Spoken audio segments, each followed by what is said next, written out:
Jemaat yang dikasihi dalam Tuhan Yesus Kristus, selamat pagi, shalom. Mengawali khotbah di saat ini, Bapak dan Ibu saudara-saudara, kita mengajak kita untuk selalu bersyukur kepada Allah dalam Yesus Kristus, Tuhan yang kita imani, kita percaya, yang selalu terlibat langsung dalam setiap pergumulan hidup kita dari hari lepas hari. Entahkah itu di tengah-tengah pengucapan syukur kita atas berkat-berkat pertambahan usia, tetapi juga dalam setiap gumulan-gumulan kehidupan kita yang berat. Jemaat yang dikasihi Tuhan, ibadah minggu kita di saat ini, satu minggu sebelum perayaan Pentakosta dan beberapa hari setelah kita merayakan peristiwa kenaikan Tuhan Yesus ke surga, mempunyai peran yang cukup penting Bapak Ibu saudara-saudara. Kenapa? Kalau kita membaca lagi dalam pemberitaan yang telah kita dengarkan tadi, Kisah Para Rasul pasal 1 ayat 15 sampai 26. Peristiwa di mana ketika para murid setelah menyaksikan peristiwa kebangkitan Tuhan Yesus, kenaikan Tuhan Yesus ke surga, secara otomatis iman dan percaya mereka dikuatkan lagi. Kita percaya Bapak Ibu, kita mengikuti pemberitaan firman Tuhan dalam minggu-minggu perayaan gerejawi kita. Bagaimana ketika Yesus ditangkap, apa yang terjadi dalam kondisi murid-murid mereka terserak, masing-masing cari keselamatan sendiri. Bahkan mereka menyaksikan kematian Yesus di kayu salib dan proses-proses kebangkitan yang mungkin menjadi sebuah keraguan berita bagi mereka. Tetapi kurang lebih waktu 40 hari peristiwa-peristiwa penampakan itu dilakukan. Ketika Yesus bangkit selalu datang menjumpai orang per orang, bahkan dalam persekutuan, mendampingi mereka, memberikan kekuatan dan melakukan tugas pengutusan bagi mereka. Dan pengutusan itu terus dilaksanakan oleh gereja hingga saat ini. Setiap peristiwa-peristiwa yang kita rayakan Bapak Ibu saudara-saudara, tentunya dia tidak sebatas sebuah rutinitas setiap tahun, tetapi dia mempunyai makna yang terdalam bahwa tugas mengabarkan Injil itu dia terus berlangsung hingga saat ini. Dan kita punya tanggung jawab yang sama. Bacaan yang telah kita dengarkan tadi Bapak Ibu saudara-saudara, apa yang dilakukan oleh para murid dalam peristiwa mereka tetap berpegang pada janji Tuhan, tidak boleh keluar ke Yerusalem, menanti kepenuhan janji Allah lewat peristiwa pencurahan Roh Kudus. Ternyata Bapak Ibu saudara-saudara yang mereka lakukan, para murid minus Yudas, dan dicatat ada sekitar 120 orang murid-murid yang lain. Itu mereka senantiasa bertekun sehati dan selalu berdoa. Mereka berkumpul dalam sebuah tempat, ruangan yang sama, dan tempat itu masih ada kalau kita berziarah ke Yerusalem. Ada ruangnya yang di bawah, lalu ada beberapa lantai di atas. Mungkinkah itu yang digunakan oleh yang banyak, 120 di bawah, lalu yang murid-murid yang sisa di lantai yang atas. Tetapi bagian Alkitab ini mengatakan bahwa di tengah-tengah kepastian mereka menanti janji Tuhan, persekutuan kebersamaan selalu mereka tetap jaga. Mereka melakukan proses penantian itu bukan melakukan sesuatu yang biasa-biasa saja, atau ketau menanti-nanti tunggu waktu baru ketau melakukan sesuatu. Tetapi mereka mengisi masa-masa penantian itu dengan membangun kembali persekutuan di antara mereka. Mereka mengevaluasi lagi apa yang telah mereka lakukan. Mereka mengkonsolidasi lagi tentang kebersamaan mereka. Dan Bapak Ibu saudara-saudara, bagian Alkitab yang kita baca tadi berbicara bagaimana mereka memilih salah seorang untuk mengganti dari ke-12 murid Yesus. Kenapa Bapak Ibu saudara-saudara perlu diisi? Kalau dalam angka-angka orang Yahudi 12 itu terkadang melambangkan kesempurnaan, kesiagapan untuk mau melakukan segala sesuatu. Dan juga yang mereka lakukan adalah meneruskan apa yang telah Yesus memulai karya bersama mereka. Memilih murid-murid dan kelengkapan itu harus tetap mereka jaga. Bukan cuma itu Bapak Ibu Saudara-saudara, ternyata mereka memahami benar pesan yang ditinggalkan Yesus ketika setelah peristiwa kenaikan ke sorga. Dalam ayat yang ke-11 Kisah Para Rasul pasal 1 katakan, dan berkatalah kepada mereka, hai orang-orang Galilea, mengapa kamu berdiri melihat ke langit? Pesannya Bapak Ibu Saudara-saudara, urusan langit biarlah urusan langit yang di atas. Tapi tanggung jawab murid-murid adalah melihat kembali realitas pergumulan mereka. Dan itu harus mereka lakukan sendiri dengan pengalaman-pengalaman pelayanan yang telah mereka dapati. Penguatan-penguatan, kepastian-kepastian janji Tuhan yang telah mereka terima dan mereka saksikan. Bapak dan Ibu Saudara-saudara, menarik dari kisah ini dimulai oleh seorang murid yang bernama Petrus. Kita kenal siapa itu Petrus. Murid yang sebelum peristiwa-peristiwa penangkapan, kematian, kebangkitan, dia adalah murid yang berkata bahwa dia akan mati demi Yesus. Namun akhirnya dia menyangkal Yesus. Dan peristiwa kebangkitan Yesus mengubah karakter, cara berpikir, cara bertindak dari Simon Petrus sebagai pengikut atau murid yang setia. Peristiwa-peristiwa yang dialami bisa mengubah karakter setiap kita. Beta Bapak Ibu ketemu punya pengalaman-pengalaman hidup. Kita menjalani peristiwa-peristiwa dalam setiap momen-momen kehidupan kita. Kita memaknai peristiwa-peristiwa itu, cara kita untuk terus membaharui komitmen iman dan percaya kita kepada Tuhan. Petrus dia ada bersama-sama dengan murid. Kala Yesus naik ke sorga dan telah meninggalkan mereka, bukan tanpa alasan dengan semua murid yang lain. Dia disebutkan namanya dalam bacaan ini untuk tetap mengarahkan kita tentang realitas ketidaklengkapan dari para murid setelah peristiwa kenaikan. Petrus tahu Bapak Ibu Saudara-saudara bahwa kenyataan kondisi para murid yang tidak lengkap itu dia tinggal diam. Karena dalam penantian proses pencurahan Roh Kudus yang dinanti-nantikan harus melakukan segala sesuatu. Dia harus mengisi ulang bersama-sama, memantapkan lagi posisi dari 12 rasul yang tidak lengkap itu, dan formasi itu harus dilengkapkan. Karena kepentingan dari kelengkapan ini yang disampaikan oleh Petrus bahwa setiap masalah yang terjadi tidak boleh dianggap tidak ada. Tetapi setiap masalah yang terjadi harus segera dituntaskan dan dicari jalan keluar. Bapak dan Ibu Saudara-saudara, kepekaan terhadap kekurangan, ketidaklengkapan dalam persekutuan para murid adalah menandakan kepekaan dari seorang Petrus. Kepekaan itu dibentuk dalam setiap peristiwa-peristiwa yang telah dia alami. Dia mengalami perjalanan iman bersama Yesus dan mengarahkan dia untuk menjadi seorang yang peka terhadap kondisi atau realitas yang sementara dilakukan. Dalam pembacaan kita juga berulang-ulang penulis memakai kata yang merujuk pada bilangan atau angka atau jumlah. Cara itu untuk menyimpulkan pesan bahwa angka-angka itu adalah lambang dari sebuah perubahan dan juga sebuah pertumbuhan. 11, 12, 120 bagian dari bilangan kami, simbol dari sebuah tanda perubahan tetapi juga pertumbuhan. Dan Petrus mengalami hal tersebut. Dia juga tidak jauh berbeda dengan tokoh yang lain yang bernama Yudas.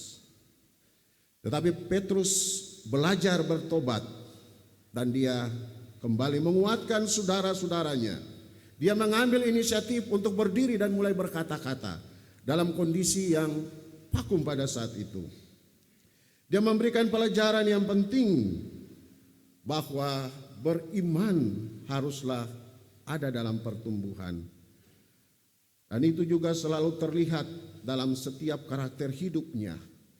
Bagaimana dengan Yudas, Bapak dan Ibu, tokoh yang lain juga yang menjadi informasi dalam pemberitaan kita di saat ini. Yudas, dia juga orang yang berjalan bersama-sama dengan Yesus, mengalami begitu banyak peristiwa, terlibat langsung dalam posisinya sebagai pemegang kas, tentunya sangat dekat. Setiap saat, mungkin dia mempunyai waktu yang lebih dari murid-murid yang lain. Tetapi Bapak dan Ibu, saudara-saudara, dia memilih jalan yang lain. Pengkhianatan yang berakhir tragis. Dan Bapak Ibu, saudara-saudara, beta yakin setiap orang Kristen pasti tidak akan menamakan anaknya dengan nama Yudas. Ya. Karena dia melakukan itu dan terus dikenang setiap saat. Bapak dan Ibu, saudara-saudara, yang dilakukan oleh para murid-murid untuk mengisi kekosongan, selain mereka berdoa, mereka juga membuang undi.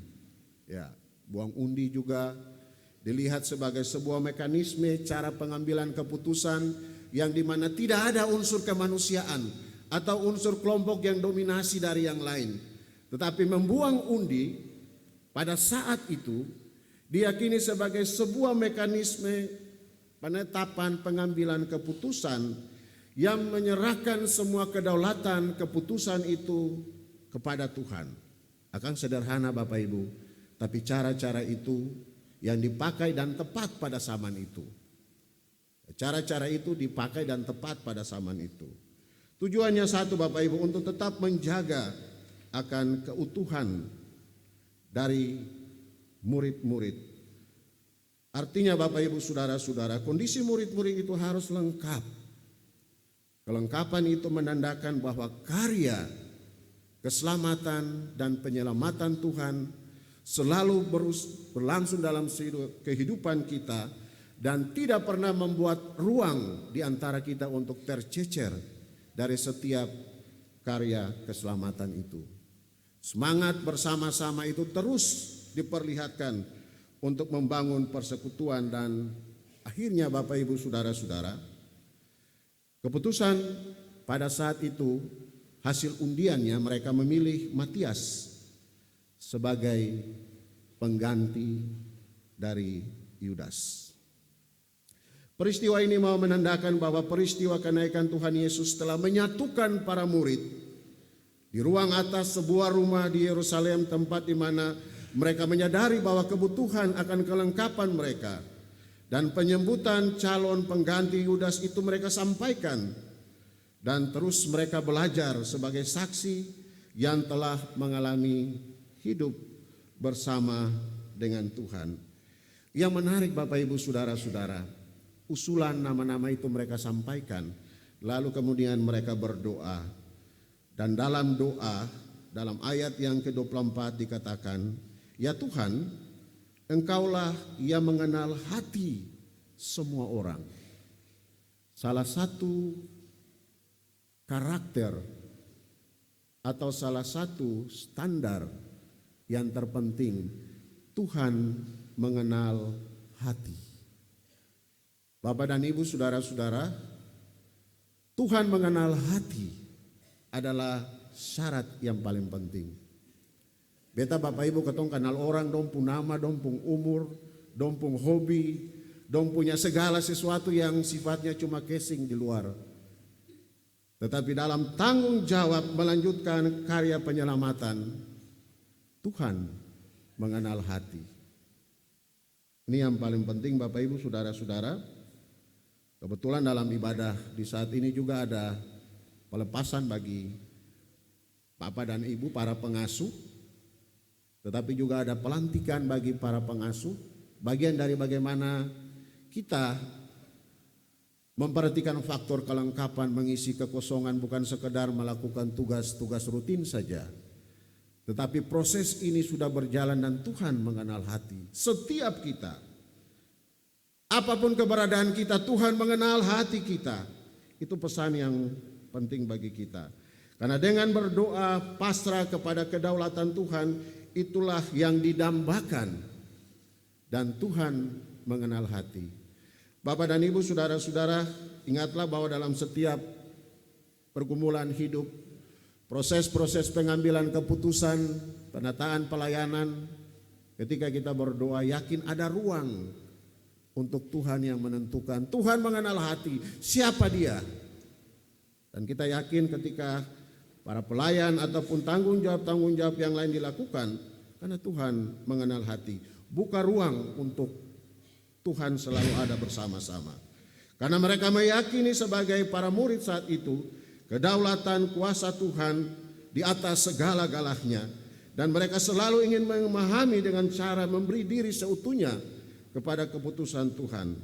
Setidaknya mereka menyatakan bahwa keputusan Tuhan itulah yang berlaku dalam proses ini, sempake nego-nego atau lobi-lobi dan lain-lain. Matias dipilih dan dia menerima, bahkan semua menerima, sehingga menandakan bahwa ada aspek pertumbuhan, menjaga kebersamaan, persekutuan, dan siap untuk pencurahan Roh Kudus dan melakukan tugas dan tanggung jawab sebagai pekabar Injil. Bapak dan Ibu, saudara-saudara semat yang diberkati dalam Tuhan Yesus Kristus, dari bacaan yang telah kita dengarkan tadi, ada beberapa hal yang menjadi ingatan bagi kita dalam tugas penataan pelayanan di mana saja. Yang pertama, Bapak Ibu saudara-saudara, tugas pemberitaan Injil tidak boleh putus, tidak boleh berhenti. Sebelum Injil itu diberitakan harus ada pertobatan yang pertama. Para murid sebelum mereka keluar untuk melakukan amanat ke Samaria, Yudea dan ke seluruh ujung dunia, harus mereka konsolidasi ke dalam. Harus ada pertobatan dalam diri orang yang mau memberitakan Injil, itu penting Bapak Ibu. Kita lihat dari sosok Petrus. Sebelum dia tampil berkhotbah dalam peristiwa Pentakosta, dia merefleksikan lagi keberadaan dirinya. Dan harus ada pertobatan dalam setiap keputusan, bahkan dalam setiap kehidupan yang dijalani. Karena tanpa pertobatan, kita tidak mungkin akan menjadi seorang yang bisa mengabarkan kabar keselamatan. Saya usah jauh-jauh akan contoh di Yudas saja. Murid yang disiapkan sekian waktu bersama-sama juga dengan murid yang lain. Semua murid pernah melakukan kesalahan Bapak Ibu. Setiap kita, sekecil apapun, kita pernah keliru. Ya kalau bilang salah agak berat, tapi bilang keliru.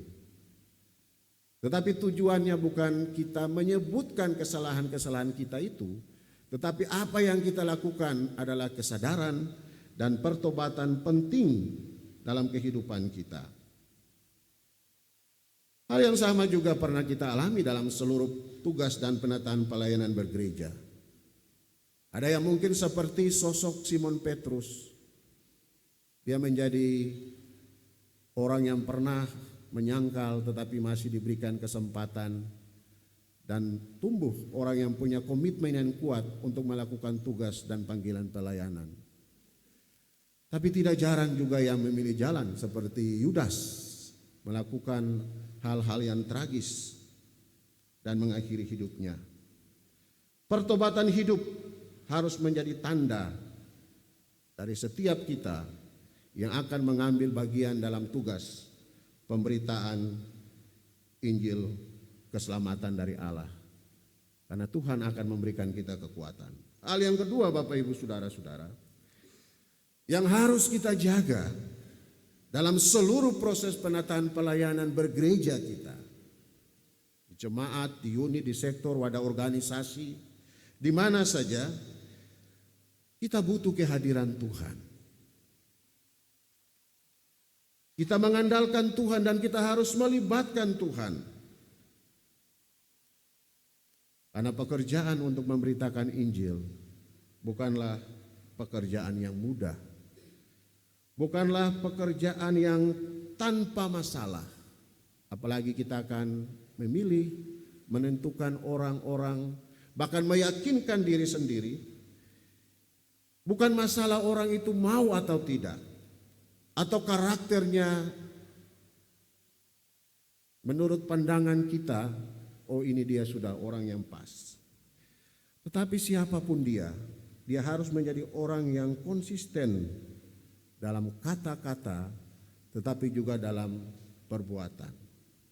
Jangan sampai bicara yang bagus-bagus, dia punya kenyataannya yang berbeda.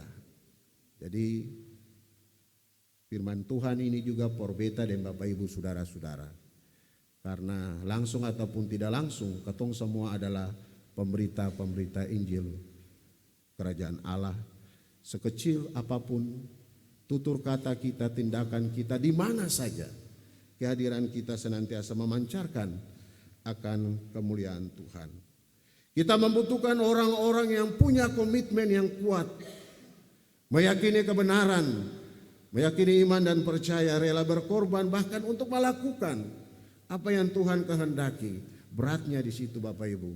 Apalagi kadang karena faktor kemanusiaan.